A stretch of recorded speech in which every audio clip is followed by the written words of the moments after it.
Bonjour à tous. Quand on a peint un tableau et qu'on souhaite l'encadrer, il faut prévoir un beau cadre pour le mettre en valeur. Dans cette vidéo, nous allons voir comment réaliser le cadre et également le passe-partout qui va autour de la peinture. On en profitera aussi pour tester la règle de découpe Maped et ses cutters. C'est parti!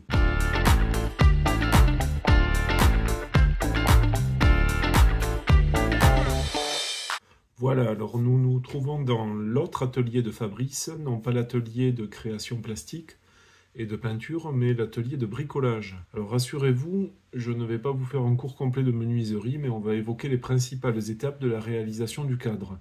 Néanmoins, si cette partie de la vidéo vous intéresse moins, vous pouvez aller directement en deuxième partie pour voir la découpe du passe-partout. Alors, allons-y pour le cadre. Je suis parti de tasseaux de sapin rabotés. J'ai choisi du sapin parce que c'est un bois assez économique, qui se travaille facilement et qui rappelle en plus le sujet de ma peinture, puisqu'il y a des sapins dans le tableau que je voulais encadrer. La première étape consiste à réaliser une feuillure. Une feuillure, c'est une espèce d'encoche ou de creux qui va être placé à l'arrière du cadre.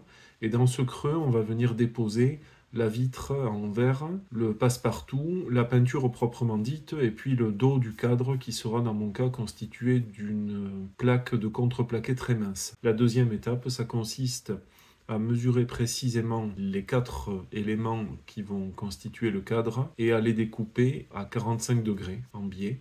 On découpe les 4 éléments. Une petite astuce au passage, c'est qu'une fois qu'on a découpé un premier élément, l'autre élément qui doit être identique, on va le tracer en utilisant le premier comme gabarit. Ça permet d'avoir des mesures identiques. Et une fois que les 4 éléments ont été découpés, on va pouvoir procéder à une mise en place, c'est-à-dire un assemblage à blanc, pour vérifier que tout s'assemble parfaitement, que tout se jointe sans problème particulier.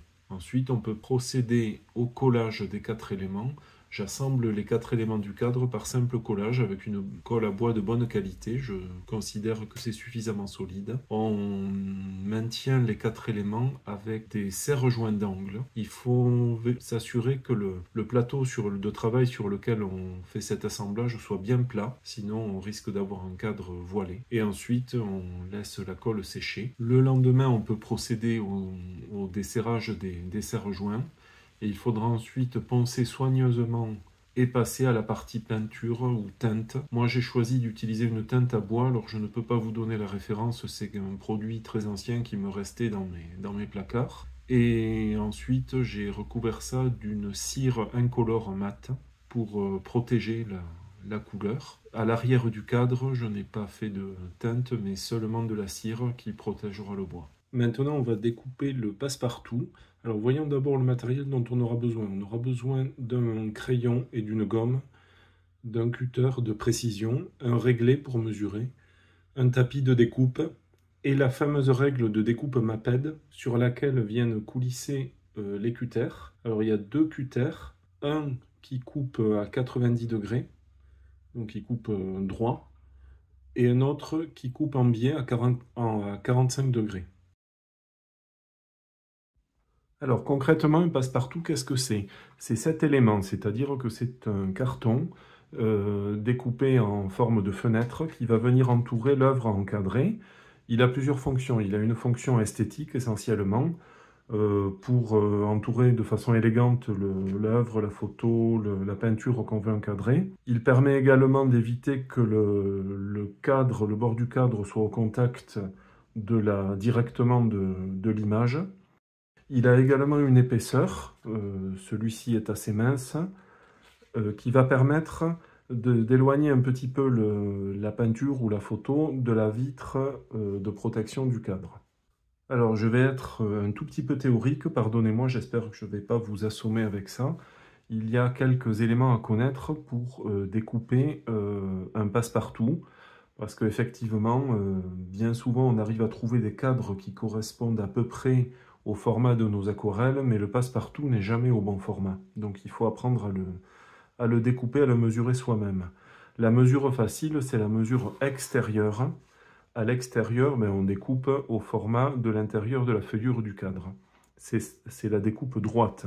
Tout à fait en pratique, pour la découpe extérieure, je n'ai qu'à mesurer les dimensions de la feuillure du cadre et je conseille de retirer 1 à 2 mm pour laisser un petit jeu. À l'intérieur, par contre, on doit découper au format de l'image. Et c'est la découpe en biais à 45 degrés. Alors il faut faire attention, étant donné que cette découpe est en biais, si on prend comme mesure l'extérieur du biais, on va avoir à l'intérieur du biais une fenêtre un petit peu plus étroite. Ce qui, à mon sens, est mieux parce qu'on est sûr de recouvrir parfaitement les bords de son image. Il ne faudrait pas laisser un petit blanc, comme ça pourrait être le cas ici, ce serait disgracieux. Pour la dimension de la fenêtre du passe-partout, on va prendre la dimension extérieure du passe-partout, on va retrancher la dimension de l'image, et ensuite, pour calculer la largeur du bord, on va retrancher la moitié de ce qui reste de chaque côté. Comme ça, l'image sera centrée. Concrètement, si on a un passe-partout de 40 cm et une image de 30 cm, on va faire 40 moins 30, il reste 10, et on laissera la moitié de 10 de chaque côté, c'est-à-dire 5 et 5. Alors maintenant que ce rappel théorique a été fait, on va voir en pratique comment ça se passe avec la règle de découpe MAPED. D'abord, sachez que je vais découper mon passe-partout dans un carton contre-collé. Alors c'est un matériau relativement cher. La feuille que vous voyez à l'image, elle coûte une quinzaine d'euros en magasin de Beaux-Arts. Donc c'est pas négligeable et donc il ne faut pas se louper. Les découpes extérieures qui se font avec le cutter à 90 degrés ne posent pas trop de problèmes.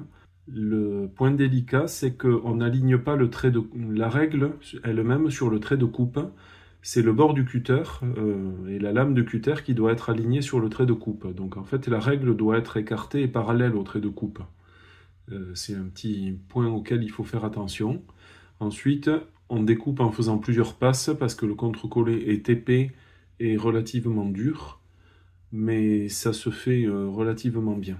Une fois que les côtes extérieures du passe-partout ont été découpées, on va vérifier qu'il rentre bien dans le cadre, dans la feuillure du cadre. Et ensuite, on va pouvoir positionner la peinture ou la photo sur le passe-partout afin de prendre les mesures pour découper la fenêtre. La découpe en biais est nettement plus délicate que la découpe à 90 degrés. Il faut utiliser le cutter à 45 degrés, mais surtout, il faut l'enfoncer très très peu à la première passe pour juste marquer le trait de coupe et ensuite très progressivement multiplier les passes pour approfondir petit à petit. Si on enfonce trop dès le départ, en tout cas c'est ce que j'ai constaté dans mon cas, on a un trait qui va dévier du trait de coupe. Donc c'est un petit coup à prendre, mais une fois qu'on a pris cette habitude, on arrive quand même à un résultat satisfaisant. Sur cette image, on voit que la fenêtre du passe-partout a été découpée, on peut apprécier le biais et l'effet qu'il produit. On peut constater aussi qu'il faut choisir un contre-collé d'une épaisseur qui corresponde à la taille de l'image à encadrer. Là, c'était une grande aquarelle, en tout cas relativement grande, 44 sur 30. Donc j'avais un passe-partout relativement épais et le biais est quand même assez large. Il ne reste plus qu'à assembler la peinture dans son cadre en mettant d'abord la vitre, le passe-partout, la peinture, enfin l'image en tout cas, et puis le dos du cadre. Et c'est terminé. Voilà, j'espère que ces quelques explications vous suffiront pour réaliser vos encadrements. Alors peut-être que le cadre en lui-même, sa réalisation n'est pas à la portée de tout le monde en fonction de l'outillage dont on dispose et de son habileté dans les travaux de menuiserie. Mais par contre, la découpe du passe-partout, elle est relativement simple à réaliser et surtout, elle permet d'adapter des passe-partout sur des cadres qu'on trouve dans le commerce qui ne correspondent jamais au format de nos aquarelles, mais que de cette façon, on peut adapter facilement. Voilà, si vous avez des questions, n'hésitez pas à me les poser dans les commentaires. À bientôt, salut!